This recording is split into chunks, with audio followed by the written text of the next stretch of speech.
मैं सोच भी नहीं सकती थी कि रात के टाइम उनका कौन सा दोस्त उनसे बातें कर रहा होगा। पता नहीं क्यों मुझे कुछ तजस्सुस सा होने लगा। मैंने पहले तो दरवाजे पर कान लगाए, लेकिन बहुत ही धीरे धीरे से बातें हो रही थी। फिर मैंने दरवाजा बड़े धीरे से खोला, लेकिन कमरे में काफी अंधेरा था और बेड पे सर के साथ एक और वजूद भी था। ये देखकर मैं हैरान थी कि कमरे में कोई जो था वो लड़की नहीं थी, वो लड़का था। और जो कुछ कमरे में हो रहा था, मैंने जल्दी से अपने स्टडी रूम का दरवाजा बंद कर लिया और अपने मुंह पर हाथ रख लिया। मैं सोच भी नहीं सकती थी कि कभी ऐसा भी देखने को मिलेगा। अपना सर पकड़ के बैठ गई। पूरी रात मुझे ठीक से नींद नहीं आई।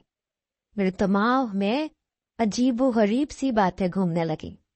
सुबह जब मैं कमरे में आई तो चादर बिखरी हुई थी और सर बेखबर सो रहे थे। मैं सोच भी नहीं सकती थी कि इतनी शानदार शख्सियत का मालिक शख्स इस तरह के घटिया फेल में भी मुब्तला हो सकता है। कुछ देर बाद ही मोबाइल का अलार्म बज उठा और जवाद उठ गया। उसने मुझे यूं खड़े देखा तो कहने लगा, यहाँ क्या कर रही हो, और मुझे इस तरह मत देखा करो। जब तक मैं ऑफिस ना चला जाऊं तुम अपनी स्टडी में रहा करो, और अगर उठ जाती हो तो सीधी बाहर चली जा करो।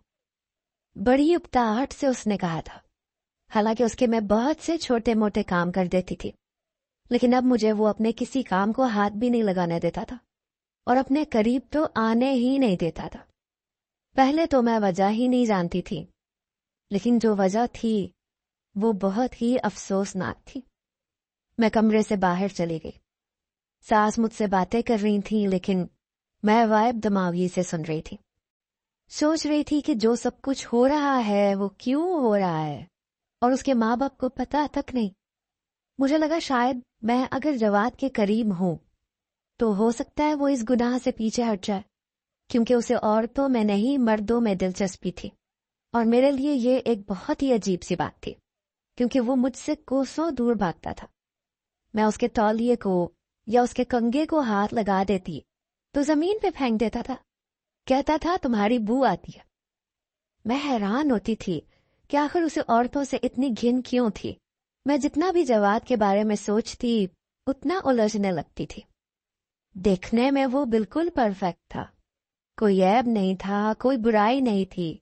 सिगरेट नहीं पीता था, लड़कियों को भी नहीं देखता था, और मैं इसे उसकी शराफत समझती रही। लेकिन बात कुछ और थी। लेकिन अब मैं सोच चुकी थी कि उसे इस बुराई से हटा के ही रहूंगी। रात को जब वो कमरे में आया तो कहने लगा, तुम्हें रोज कहना पड़ेगा कि स्टडी रूम में जाके सोया करो। मैंने कहा कि मैं यहां सोऊंगी। ये सुन के कहने लगा, क्यों सोगी यहां? मैंने कहा, इसलिए क्योंकि मैं आपकी बीवी हूं। कहने लगा, देखो मैं सिर्फ इस बात का इंतजार कर रहा हूं कि तुम्हारी बहनों के देवरों की शादी हो जाए, फिर मैं तुम्हें छोड़ दूंगा। मुझे किसी भी बीवी की और लड़की की जरूरत नहीं है। मैं अपनी इसी जिंदगी में खुश हूं अभी तक। कौन सी जिंदगी? गुनाह की जिंदगी। ये बात सुनकर उसने मुझे घूर के देखा था। फिर कहने लगा, क्या मतलब है तुम्हारा? मैंने कहा, मैं सब कुछ जान चुकी हूं जवाद। मेरी बात सुनकर एकदम उसके चेहरे की रंगत बदली, लेकिन बहुत जल्द उसने अपनी बदलती कैफियत पर काबू पाया। कहने लगा, तुम मेरी टो में रहती हो? तुम होती कौन हो यूं मेरी तफ्तीश करने वाली, मेरी जासूसी करने वाली? मैंने कहा, मैं कौन होती हूं? मैं आपकी बीवी होती हूं। कहने लगा, तुम एक एहसान फरामोश किस्म की लड़की हो।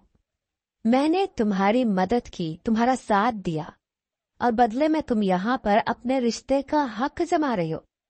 मैंने कहा, हाँ जमा रही हूं। आपके घर वाले मुझे कबूल कर चुके हैं। मैं आपको वो गुनाह नहीं करने दूंगी जो आप करते हैं। जवाद कहने लगा, मेरे साथ तमीज से रहना, मेरा तुमसे कोई ताल्लुक नहीं है।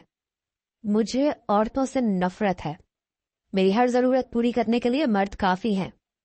तुमने मेरे मामलात में दखल अंदाजी देने की कोशिश की या मेरे घर वालों को कुछ भी बताने की कोशिश की, काश वही समझती रहती तो अच्छा था। यही सोचते सोचते रोते रोते मैं सो गई। सुबह मेरी सास ने मुझे जगाया। कहने लगी, बेटे क्या हुआ? जवाद से लड़ाई हो गई है? यहां क्यों सो रही हो?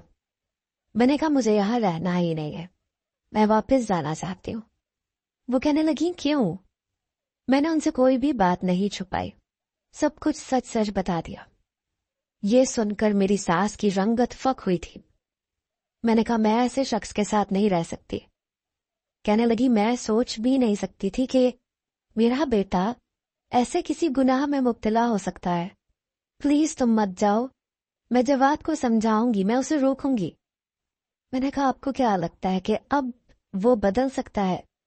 आप लोग ये क्यों नहीं सोचते कि पराए मुल्क में अपने बच्चों को बेआसरा छोड़ देना सबसे बड़ी हिमाकत है।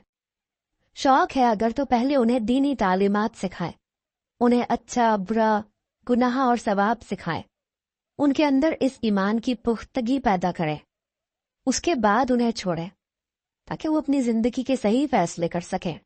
छोटी सी उम्रों में बड़े बड़े इंग्लिश मीडियम और ऑक्सफोर्ड के स्कूलों में भी दीनी तालीम नहीं दी जाती, बल्कि वो दूसरे गैर मुल्की और गैर मज़ाहिब के कल्चर को प्रमोट करते हैं, जहां पर सब कुछ जायज है, जहां शादीशुदा होने के बाद जिना भी जायज है।